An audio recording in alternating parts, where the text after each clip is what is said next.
থেকে মৌসুমী ম্যাডাম সম্মান জানালেন উত্তরীয় করিয়ে। আশা করি তোমরা বুঝে গিয়েছো আজকের ব্লগটা কী বিষয় নিয়ে হতে চলছে। তো হ্যালো এভরিওয়ান, আশা করছি তোমরা সবাই খুব ভালো আছো আর আমি তো ভালো আছি। তো এখনও দিনে আলো ঠিকঠাকভাবে ফোটেনি, তোমরা দেখতেই পাচ্ছ এখন ঘড়িতে কটা বাজে। আমি ঘুম থেকে উঠেছি তাও ধরো 4টের সময়। তো রেডি হয়ে আমি 5:30টার মধ্যে আমাদের বাস স্ট্যান্ডে চলে আসলাম। ট্রেন যেহেতু লেট আছে তাই আমি বাসে উঠে পড়লাম এবং দেবগ্রাম স্টেশনে নামলাম।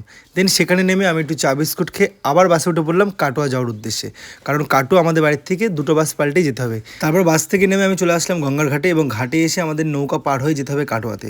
দেন নৌকায় বসে আরামসে রিল্যাক্সে সুন্দর প্রকৃতি দেখতে দেখতে আমি চলে গেলাম কাটোয়াতে।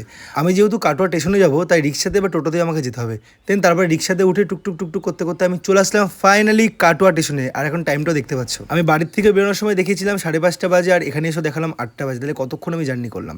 দেন তারপরে টিকিট কেটে চলে আসলাম স্টেশন এবং সেখান থেকে ট্রেনে উঠে রিল্যাক্সে পাঁপড় খেতে খেতে আমি চলে গেলাম আমার গন্তব্যে। আর আজকের আমার লোকেশনটা দেখতেই পাচ্ছ কোথায়, বর্ধমান। হ্যাঁ, আমার বাড়ি থেকে বর্ধমানটা অনেকটাই দূর। দেন তারপরে চলে আসলাম ফাইনালি আমার পুরো লোকেশনে।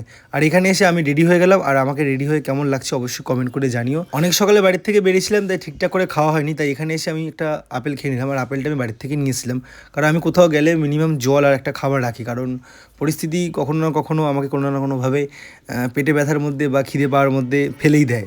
তাই আমি খেতে খুব ভালোবাসি, সাথে খাবার নিয়ে আসি। আমার খাবার শেষ করতে না করতে ওরা আমাকে টিফিন দিয়ে দেয়, শুধু আমাকে না, ওখানকার সকল স্টুডেন্টদেরকে, এবং সবাই মিলে টিফিন একসাথে করে নিলাম। DME অর্থাৎ ড্রিম মিডিয়া এন্টারটেনমেন্টের পক্ষ থেকে আজকে একদিনের ওয়ার্কশপ ছিল আর লোকেশন ছিল বর্ধমান।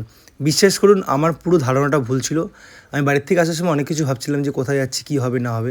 দেন এখানে এক ছাদের তলায় এত রকম সুযোগ সুবিধা রয়েছে, আমি নিজেই অবাক। মেহবুবদা এবং সকল সদস্যকে আমি জানাই অনেক অনেক ধন্যবাদ আমাকে এত সুন্দর একটি গুরুদায়িত্বে সামিল করার জন্য। উপস্থিত সকল পার্টিসিপেটদের আমার অনেক অনেক শুভেচ্ছা, ভালোবাসা, অনেক বেস্ট উইসেস তোমাদের জন্য।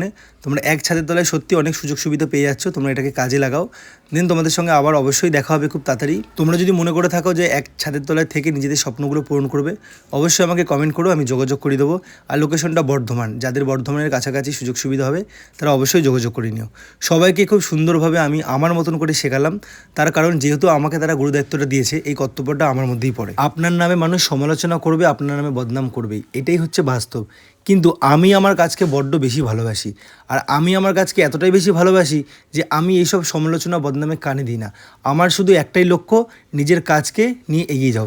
আমার ফোনটা সুইচ অফ হয়ে গেছিলো, তাই পুরো ফুটেজটা এবং পুরো ভিডিওগুলোকে আমি ক্যাপচার করতে পারিনি। দেন ক্লাস করার পর আমাদের যখন হাফ টাইম বা টিফিন হলো, তখন আমাদের সকলকে একটা করে কোল্ড ড্রিঙ্কস এবং বিরিয়ানি দিয়েছিল, এবং খুব তাড়াতাড়ি করে খুব সুন্দর করে আমি সেটাকে তাড়াতাড়ি খেলাম, কারণ বড্ড খিদে পেয়েছিল আমার। দেন খাওয়া দাওয়ার পরে আমরা আবার ক্লাসটা স্টার্ট করলাম এবং ফুল ক্লাসটা কমপ্লিট করার পর আমরা চলে আসলাম বর্ধমান স্টেশন। আর তোমরা পুরো বর্ধমান স্টেশনটা দেখতে পাচ্ছ।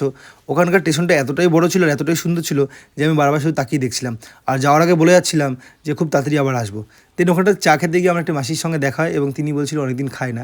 তো এটা কখনোই ভিডিও করার জন্য নয়, আমি যেহেতু ভিডিও করছিলাম আমার নিজের খাওয়া নিয়ে, তখন এইটা ক্যাপচার হয়ে গেছিলো এবং সেই ফুটেজটাকেও আপনাদের সামনে তুলে ধরলাম। আমি হয়তো আগেও বলেছি, আবারও বলছি, পরিশ্রমের পারিশ্রমিক এবং একটু ভালোবাসায় আমাকে জয় করতে পারে।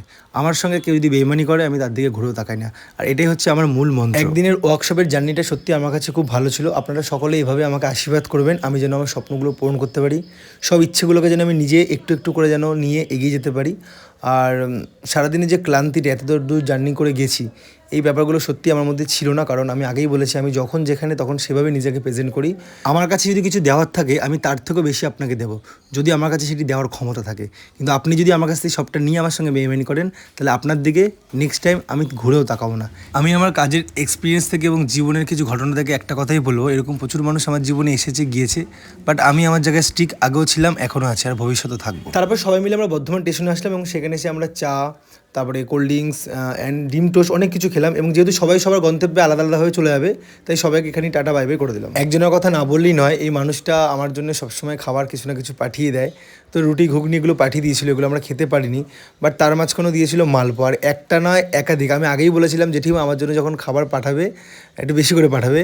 তো জিয়াগঞ্জ থেকে এত দূর খাবারটা আমার কাছে এসেছে, আর সেই খাবারটাকে আমরা সবাই মিলে ভাগ করে খেয়েছি। খাবার খেতে খেতে একটা কথাই বলবো, সেদিনকে আমার বাড়িতে আসতে সত্যি খুব সমস্যা হয়েছিল, কারণ অনেক রাত হয়ে গেছিলো বলে আমি গাড়ি ঘোড়া ঠিকঠাক করে পাচ্ছিলাম না। দেন তারপর অবশেষে 11টার সময় বাড়িতে পৌঁছলাম। আর সারাদিনের জার্নিটা আমার সত্যি খুব ভালো ছিল। তো ভিডিওটা এখানে শেষ করছি, কেমন লাগলো অবশ্যই কমেন্ট করে জানিও। টাটা।